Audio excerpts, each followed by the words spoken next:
If you're looking to create, grow, and sustain your wealth, download and subscribe to the Pain Points of Wealth podcast at BeBullish.com with Bob, Ryan, and Chris Payne. It's your podcast for market insights, money tips, and real talk on the economy. Download and subscribe at BeBullish.com. Getting ready to step into your career era? Set yourself apart with Adobe Creative Cloud Pro for students. Hone your skills with apps like Photoshop, Illustrator, Premiere Pro, and more, powered with the latest in creative AI. Students save over 55% so you can build a portfolio you're proud of. Launch your future with Adobe Creative Cloud Pro for students. Visit adobe.com/students to learn more. The Roger Stone Show on the Red Apple Podcast Network. Welcome back. Now I want to talk about the case of Michael McMahon. Michael McMahon is a retired New York police officer, a sergeant and detective whose career spanned almost 2 decades of service in one of the nation's most demanding law enforcement environments. Michael McMahon is just not a decorated police officer, but he's a hero cop, a veteran of the 9/11 attacks and the emergency and recovery period afterwards. But he was unjustly and unfairly framed by the Biden Justice Department while working as a fully licensed private detective, essentially based on everything I have seen, because he stumbled on an enormous communist Chinese spy operation inside the United States.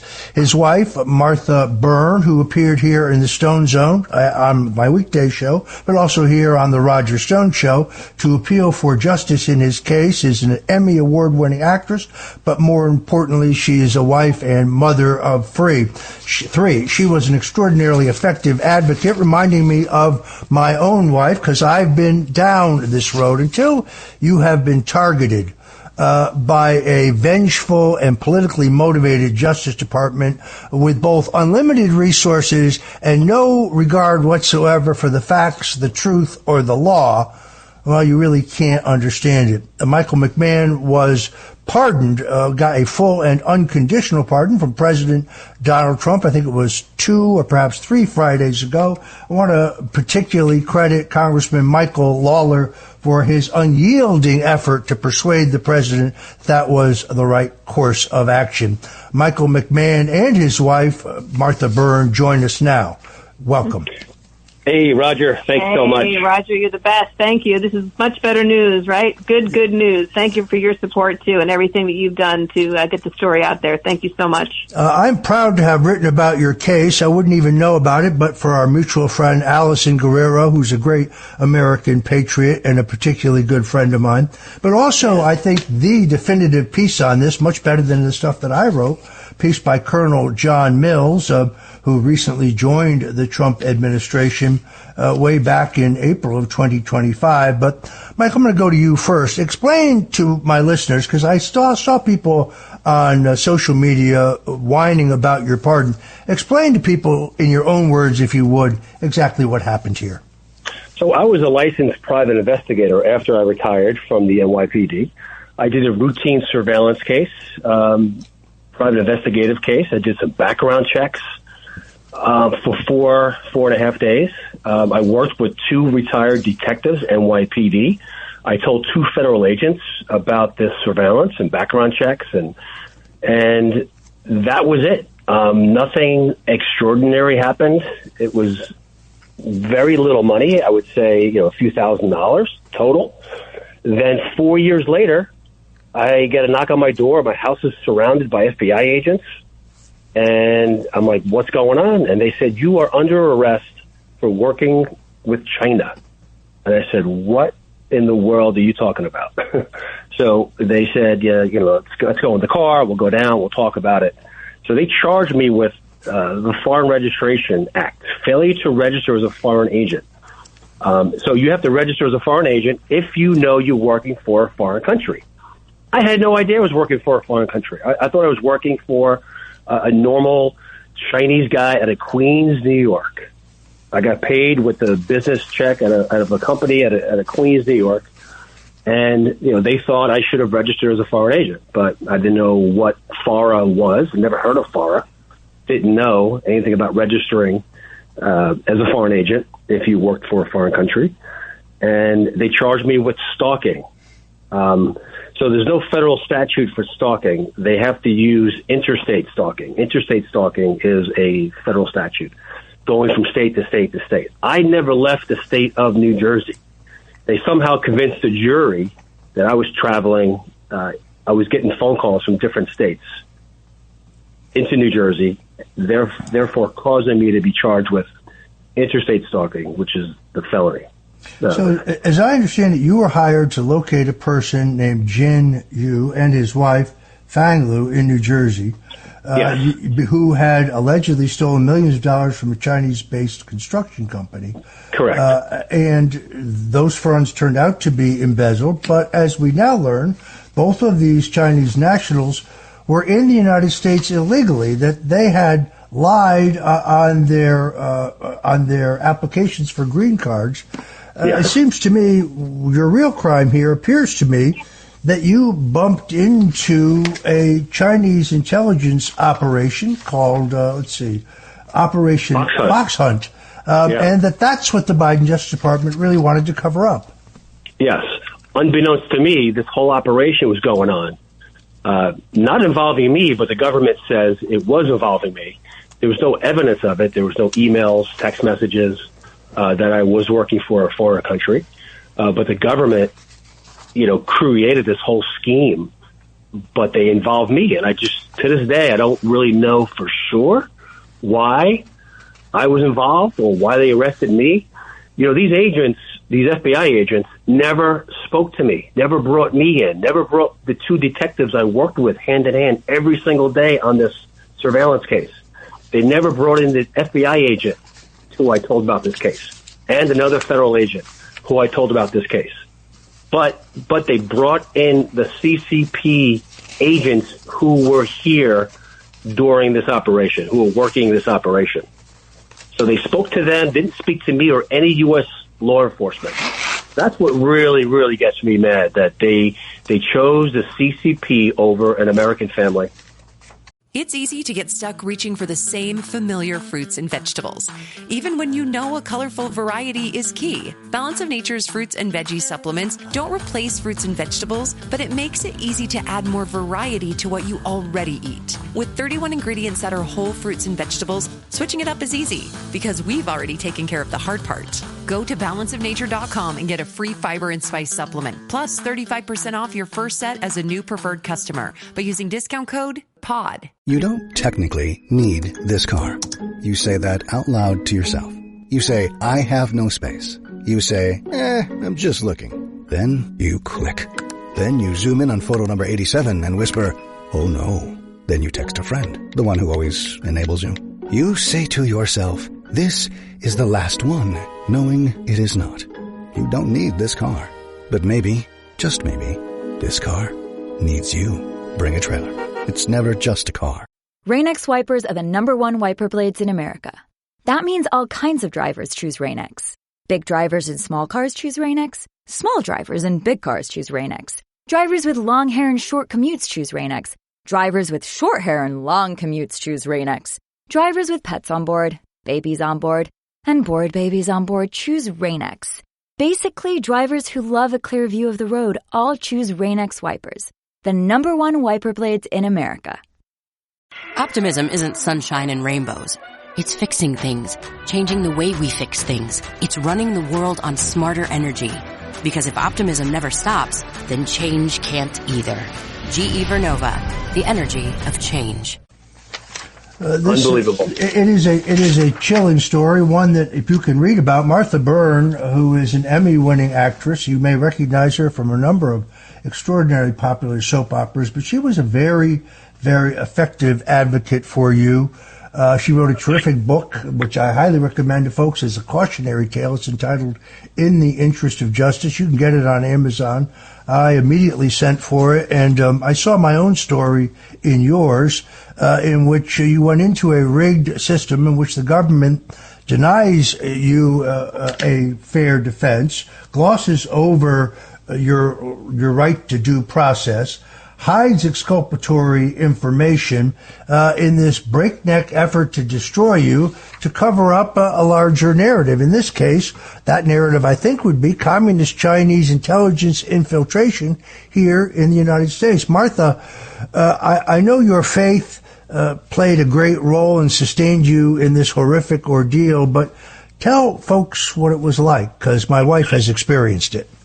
It's hell. That's the only way to talk about it. It's, when your husband, who's a hero, who served his entire life to service this country for strangers, took bullets for strangers, to be called a traitor of the country on the global stage by the DOJ and the media, and then the press is outside your home and your children have to go to school and he's done nothing wrong, is first of all, I feel it's criminal. I feel that when you know a man is innocent and you framed him for a crime he didn't commit, and now you're colluding with not only the interior members of the Justice Department and the FBI, and then you're having the media put that out into the world, it is horrific.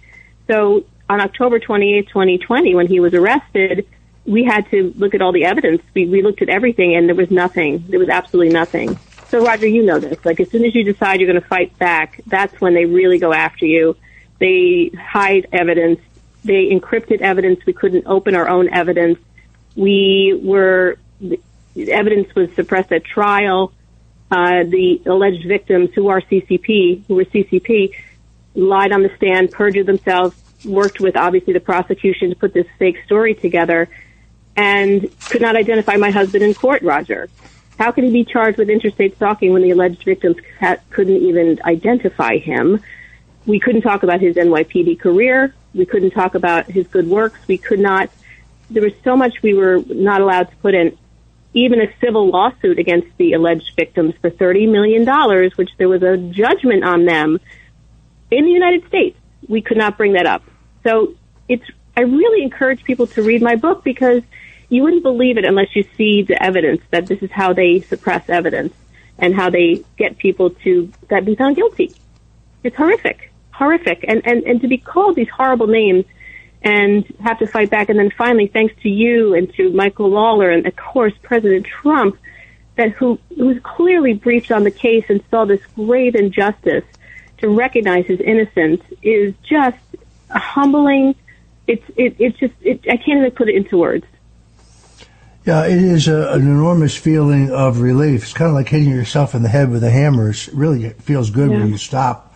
It is a horrific experience, because unfortunately, as I learned in the District of Columbia, in these politically charged cases, the Constitution doesn't matter, due process doesn't matter, the facts don't matter, the evidence doesn't matter, the proof doesn't matter. In fact, in my case, I was prohibited from raising many of the same defenses that Letitia James is now raising in her case, for example, and I'm put on trial for mortgage fraud and bank fraud, or the defenses that former FBI Director James Comey is raising. This is all politically motivated, but in this case, it appears to me what the government was interested in hiding was that there is a massive operation going on inside the United States, where they have their own police stations, where Chinese special operators who have snuck across the southern border to have their own secret repatriation efforts of Chinese intelligence. I'm kind of interested, Mike, what happened to the two Chinese nationals here who both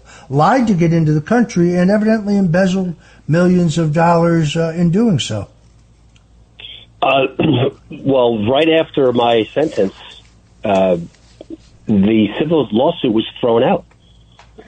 The prosecutors in the Eastern District of New York traveled to New Jersey and assisted the CCP members with their civil lawsuit, and lo and behold, it was thrown out after my conviction. So, this is unbelievable. You don't think it's true, but they were assisting these people with their civil lawsuit, their immigration, their asylum. And Roger, we knew that because there was evidence put up at trial that we couldn't share with the jury, that there were thank you notes from FBI agent in Red Bank, New Jersey, assisting them with their immigration and a civil lawsuit. So the fact that these people have been here in this country illegally since 2010, have committed multiple crimes here in the United States and found guilty in China in 2021, and the fact that our government protected them and somehow spun it that they were the victims in this case and not my family, that's a case study that everybody should learn about. And that nobody from the media covered the fact that this guy was CCP from Wuhan, who was like the mayor of Wuhan, on the stand in my husband's trial, and not one person in the media covered that story. I looked around like, where is the media? Right? Nobody wants to talk to this guy. Nobody wants to ask him any questions. I mean, how is he, first of all, still here in this country? But I'd like to know if he's still, what other favors did he get for testifying that day? Did he get any favors? You know, other than what we obviously see? There was a part where the judge asked the prosecutor, what's their status, or are they here because of the trial? And the prosecutor said, they've been told they could stay here until at least the trial was over. What are you talking about? What does that sound like to you, Roger? All right. I'm afraid we're going to have to leave it there. God bless you. Congratulations on your pardon. Thank you to Congressman. Great thanks to Congressman Michael Lawler, but above all, thank you to President Donald Trump for serving justice in the case for this great American hero, Michael McMahon, and his indefatigable wife, who was a fighter for justice. Thanks for joining us today. God bless you, Roger. Thanks for listening to The Roger Stone Show.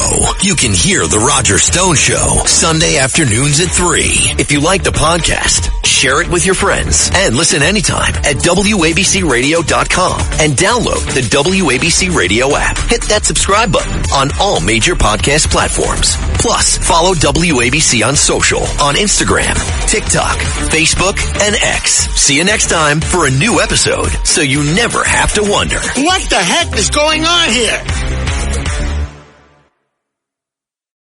If you're looking to create, grow, and sustain your wealth, download and subscribe to the Pain Points of Wealth podcast at BeBullish.com with Bob, Ryan, and Chris Payne. It's your podcast for market insights, money tips, and real talk on the economy. Download and subscribe at BeBullish.com. Hey, Ryan Reynolds here.